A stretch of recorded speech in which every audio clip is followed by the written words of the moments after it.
2025 midterm election. The RMN News special coverage. Idol John, doon pa nga detalye kami. Impakamo ti Commission on Elections iti Ciudad Ilawag nga isagsagana dan dagiti sumarunong manen nga aktibidad para iti barangay ken SK election. Sigun na ken ni Attorney Julius Harvey Balbas, ti election officer iti Ilawag City, mangrugi inton ni July 1 nagpatinggana inton ni July 11. Ti panagaparehistro dagiti agbutos para iti election inton no Disyembre.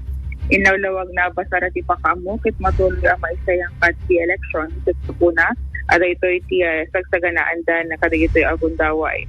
Nang iparok at payen ti ahensya kadagiti scheduled activities na sa dino inton October 1 naging ganat October 7 iti filing of certificate of candidacy October 27 to December 31 iti suntundet ti election na period ken iso iti ganban November 20 to November 29 campaign period November 30 so that it may pariton when prohibited campaigning on eve of election day. November 30 to December 1 liquor ban. Tapos December 1 is on the election day. Voting hour 7 o'clock a.m. to 3 o'clock p.m. December 31 last day to file statements of contributions and expenditures when no sote. Lagi ito tayo Governor di pakumikuman ito ti Commission and Elections iti Ciudad Ilawag. Ilawag, Kadway 99.5 as Ilawag, Idol John Nagiping, Tatak, Curve, and... Alright, agol ka, Idol Joan. Awang gayam, ano, iti Attorney Julius Balbas. Ada detang material na ni Idol Joan. Awan ti sao ni Attorney Julius Balbas, Idol Joan?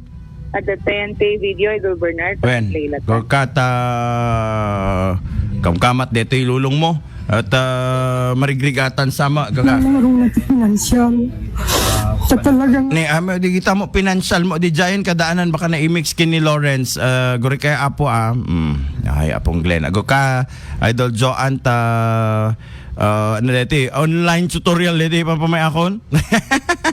Yun naka-on si yung isa yan i-off mo yan Mang Glenn para to accommodate Attorney Julius Balbas. Okay, ulitin tayo apo dito panagsarita ni Abogado Balbas. From July 1 to July 11 dito iti panagparehistro dagiti kayat na akong putos for the barangay and SK election on December 1, 2025. Matuloy pa sir As of now apo based iti guidance tayo from COMELEC matuloy iti barangay election.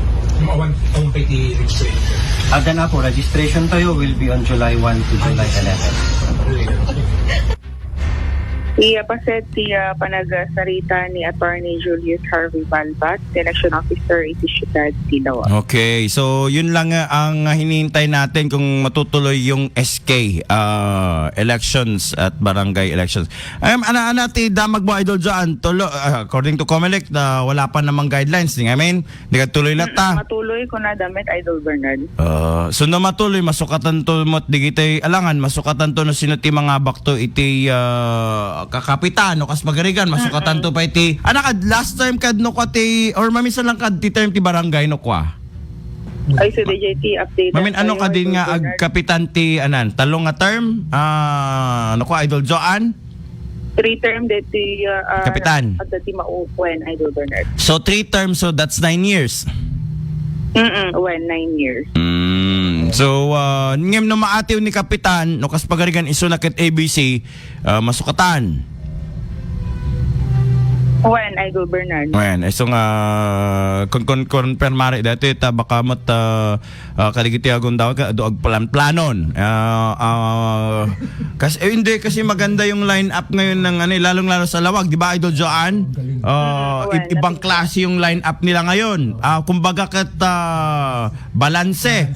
Mano ba iti partido ti kwa? Dati number iti konseho yan ta Team Marcos and Team Fariñas. Balanse amin. Dito ti kumpirmaren tayo yung Idol Bernard. Ni apa awan pa results na ti local elections. Deti agyanita ti konseho Idol Bernard at ti Team Marcos Idol Bernard. So iso dati majority. Minority ito ni, is majority. ni Team Fariñas. Kasujay lang. Oh. When kasi ni Oh. Consial RJ, mapamiti panlalawig. Ay when aya nagbukalmet gaya men. Ay so nga When? that province isuna so nakisayanda may sa. Jay.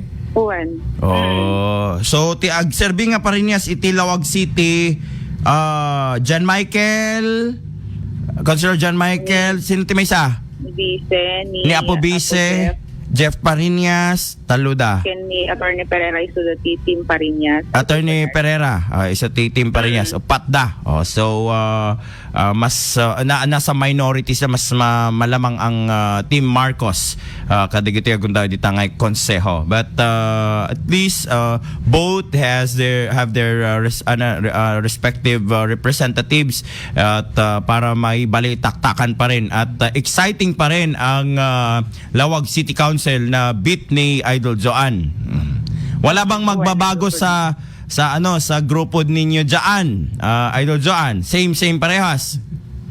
Deputy Padaan ng Meten. Idol Bernard Oo. Adamet. Ikas Purnusin da. tayo. Correct. BJ, confirmation kita o met pa Idol Bernard. Sakit nangig ko lang di jay ng urayan ng atagad takit tsaka mo no apay kaslara rabi dito lapayag ko at dumanon mo di takit adak ditoy bangir iyan ta provincial bitnak so nangig ko lang di jay there's something patin sa how about communications and media office updatean ko man lang Idol John kumusta kay mo dita. Okay, met Idol Bernard ngam dito yung oro dati kalikagom da na may Transition, may well, plaster dito yung barong. Sino ti head tata itangay CMO? Information officer ti Lawag City Government Ni Karen. ni Ma'am Karen. Okay. Idol Bernard. Alright. Iso na ti agdamatatan. Una ata dati inigaman dito ni Attorney Charita Malikad ngam adamat iso na as tourism officer tata of Dalawag City. Okay. CMO hindi. Sa media president ninyo sino? Kablawan Ni Teman. Ma'am Juvie Corameng Idol Bernard. Ay, ni Ate Juby from DZA Catholic Media. Magandang morning kada kay amin ditangay City Press. Mano kay amin dita City Press tatan Idol Joan, adu kayon? More or less 15 Idol Bernard. Solid pa rin. Kasi come to think of it kami na pong Glenn, deta ti nagrogrogyanak nga beat. I started as beat reporter ti City Hall.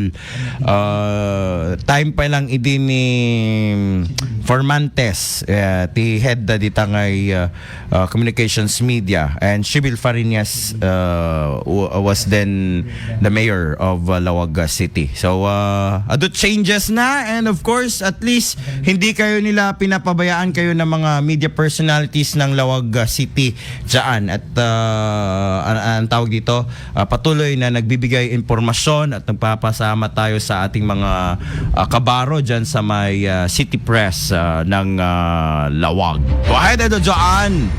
Damag iti siya dati Lawag, kanwan 99.5 Lawag, Idol John 15 Katang.